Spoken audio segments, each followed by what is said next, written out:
ஆனா தப்ப சரி பண்ணணும்னா அதுக்கு ஏதாவது பரிகாரம் பண்ணிதான் ஆகணும் சாமி. ஆதரோட மனசு எப்படியெல்லாம் காயப்பட்டிருக்குன்னு எனக்கு மட்டும்தான் தெரியும். அந்த தப்புக்கு தண்டனையாதான் நான் இப்படி ஒரு முடிவு எடுத்திருக்கேன். புருஷன் பொண்டாடிக்குள்ள எவ்வளவு பிரச்சனை வேணாலும் வரலாம், எதுக்காக வேணாலும் அவங்க சண்டை போட்டுக்கலாம். ஆனா அவங்க ஒருத்தர் மேல ஒருத்தர் வச்சிருக்கிற நம்பிக்கையை கெடுக்கிற மாதிரி கோவத்துல ஒரு வார்த்தை கூட விடக்கூடாது. ஆனா நான் கண்மூடித்தனமா ஆதர மேல கோவப்பட்டு, ஆனா அவ என் மேல வச்சிருக்கிற அன்பையும் பாசத்தையும் நம்பிக்கையும் அடிச்சு நொறுக்கிற மாதிரி பேசிட்டேன், நடந்துகிட்டேன். இது கண்டிப்பா அந்த தெய்வத்துக்கே பொறுக்காது. அதனால்தான் ஆதர்கிட்ட மன்னிப்பு கேட்டா மட்டும் பத்தாது, வேற ஏதாவது பரிகாரம் பண்ணணும்னு முடிவெடுத்து வந்தேன். இப்ப இந்த தெய்வத்து முன்னாடி நான் ஒரு குற்றவாளியா நிக்கிறேன். நான் செஞ்ச தப்புக்கு பரிகாரம் பண்ணலனா அத நினைச்சு நினைச்சு குற்ற உணர்ச்சியில நொந்து வெந்து போயிருவேன் சாமி.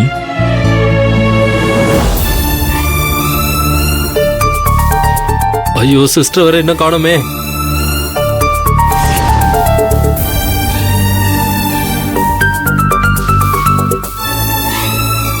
தம்பி. ஐயா, நான் அழகு குத்தி வேண்டுதல் நிறைவேற்றுறதுக்கு சீக்கிரமா ஏற்பாடு பண்ணுங்க ஐயா. சீக்கிரம். சரி தம்பி.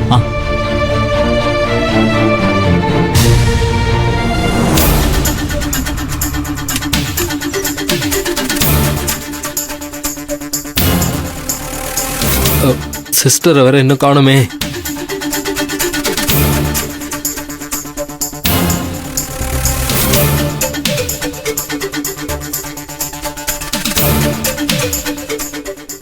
அம்மா தாயே, இந்த உலகத்துல ஒரு மனுஷன் சந்தோஷமா வாழ்றானா அதுக்கு அவனோட பொண்டாட்டி தான் காரணமா இருக்க முடியும். ஒருத்தனுக்கு அமையிற பொண்டாட்டி நல்லவளா குணத்துல சிறந்தவளா இருந்துட்டானா அவன் இந்த உலகத்தை ஜெயிக்கிறதுக்கு வேற எதுவுமே தேவையில்லை. மனைவி அமையறதெல்லாம் இறைவன் கொடுத்த வரம்னு சொல்லுவாங்க. அந்த வகையில நீ ஆதர எனக்கு வரமாதான் கொடுத்த. ஆனா நான் தான் அப்பப்ப ஆதரோட அருமையும் பெருமையும் புரிஞ்சுக்காம அந்த வரத்தையே சாபமா மாத்திடுறேன். அது என்னோட முட்டாள்தனம் தான், நான் அதை ஒத்துக்கிறேன்.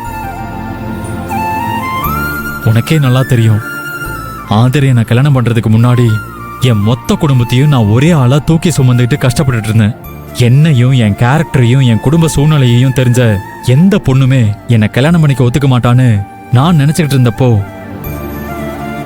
எனக்காகவே பிறந்து என் ஆதரை என் வாழ்க்கையில வந்தா.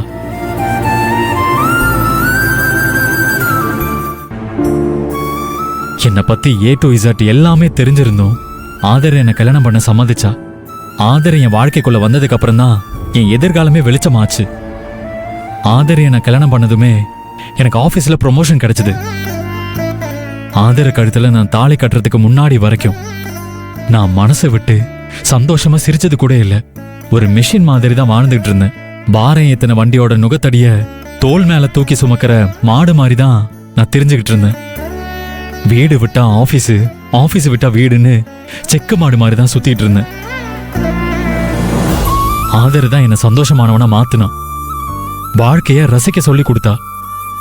என்னோட குடும்ப சுமைய அவளே சுமக்கிறேன்னு சொல்லி எனக்கு தோள் கொடுத்தா. வாட்டர் கேன் கடை வச்சு லோடு ஆட்டோ ஓட்டி கேனை தூக்கிட்டு போய் வீடு வீடா கடை கடையா ஆபீஸ் ஆபீஸா அலைஞ்சு திரிஞ்சு ஒவ்வொரு ரூபாயா சேர்த்து குடும்ப செலவுகளை பார்த்துக்கிட்டா. என் கனவு வீட்டை பத்தி சொன்னதுமே அதுக்கும் எனக்கு துணையா இருக்குன்னு சொல்லி சுப்புலட்சுமி அக்கா கிட்ட இருந்து 2 லட்சம் ரூபா வாங்கி என் கனவு வீட்டுக்கு எனக்கே தெரியாம கொண்டு போய் கட்டியிருக்கா.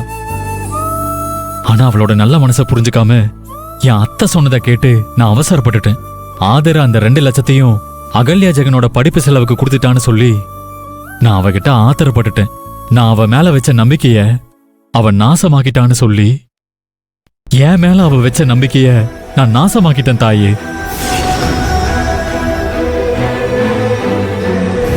நான் என் வார்த்தையாலேயே ஆதரையோட மனசை சுட்டு பொசுக்கிட்டேன்.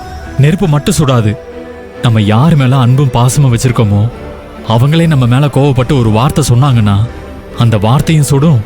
கூரை வீட்டுல விழுந்த நெருப்பு பொறியாட்டம் மனசுக்குள்ள விழுந்து அது அவங்களே எரிச்சிடும். நான் சொன்ன வார்த்தையும் ஆதரையோட மனசை எரிச்சிருக்கும். எனக்கு அது நல்லா தெரியும். அந்த பாவத்துக்கு பரிகாரம் பண்றதுக்காக தான் நான் இப்ப உன் முன்னாடி வந்து நின்னுட்டு இருக்கேன். நரம்பில்லாத நாக்கு தானே, அதனால யோசிக்காம என்ன வேணாலும் பேசிடுது. இனிமே நான் ஆதர மனசு கஷ்டப்படுற மாதிரி என்னைக்குமே பேசக்கூடாது. ஆதரையோட நல்ல குணம் எனக்கு எப்பவுமே என் ஞாபகத்துல இருக்கணும். அதனால ஆதர் கிட்ட கோவப்பட்டு பேசின என் நாக்குல அழகு குத்தி எனக்கு நானே தண்டனை கொடுத்துக்க போறேன். இதுதான் நான் பண்ண பாவத்துக்கான பரிகாரம்.